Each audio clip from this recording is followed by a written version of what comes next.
नमस्कार मित्रांनो, आज आपण बनवणार आहोत एकदम बाजारासारखी टेस्टी आणि कुरकुरीत शेंगदाणा कटली। सर्वात आधी 2 वाटी शेंगदाणे छान भाजून घ्या। भाजल्यावर त्याची बारीक पावडर करून घ्या।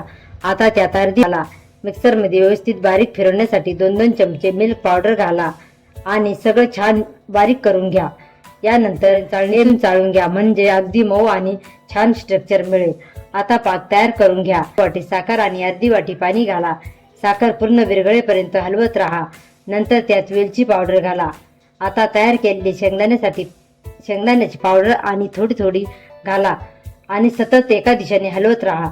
नंतर उरलेली पावडर घालून छान मिक्स करा। आता त्यात 1 चमचा तूप घाला। मिक्सर घट्ट होऊन गोळा तयार करून घ्या आणि गॅस बंद करा। थोडंसं मळून घ्या।